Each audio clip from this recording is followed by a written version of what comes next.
안녕하세요, 시윤TV입니다.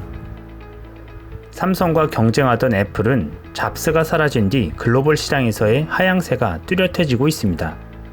애플의 영업이익률이 10년 만에 최저치를 찍은 것이 그 사실을 방증하고 있는데요.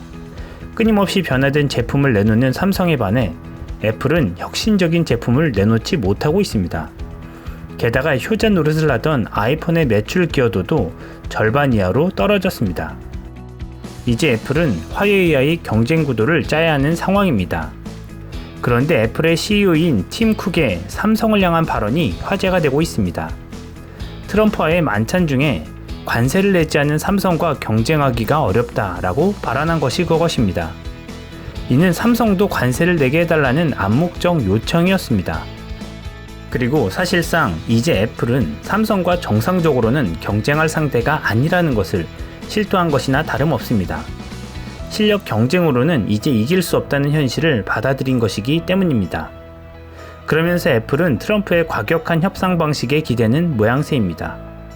한편 일본은 수출 규제 반도체 소재 품목 3가지 중 포토레지스트의 수출을 삼성에게는 허가했습니다. 그 난리를 쳐가면서 수출 규제를 해놓고 쉽게 허가해주는 것은 무슨 이유일까요? 일본이 수출 허가로 내세운 명분은 포토레지스트의 경우 군사 전용 가능성이 낮다는 것이었습니다. 일각에서는 24일 있을 한일 군사정보보호협정 연장 결정 시한을 위한 전략적 허가라는 시각도 있습니다. 게다가 일본에 대한 한국의 등유 수출 규제 실시가 거론되자 확전을 막는 분위기도 감지되고 있습니다.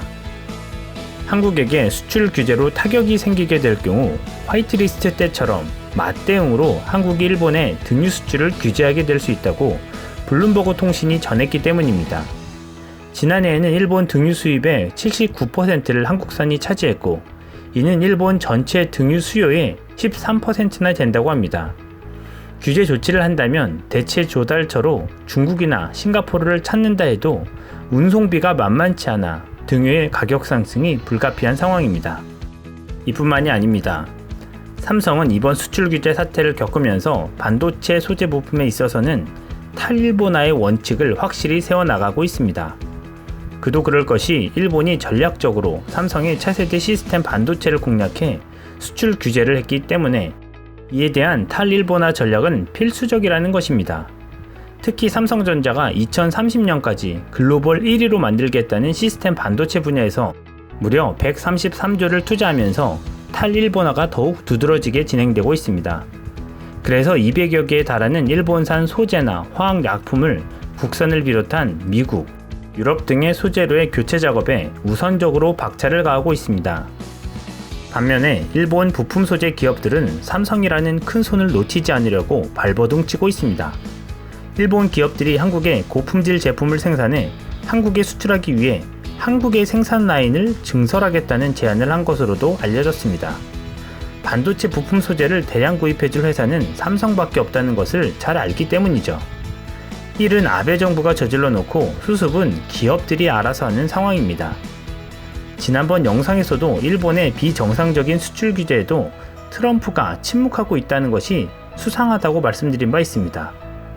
그리고 지금의 미일 반도체 업체들의 행보를 보면 한국의 반도체를 잡기 위한 조직적인 행보였음이 드러나고 있습니다. 2012년 일본 기업 엘피다를 합병한 미국 기업 마이크론은 차세대 D램 개발에 2조 4천억 원을 공격적으로 투자하고 있다고 JTBC에서 보도했습니다.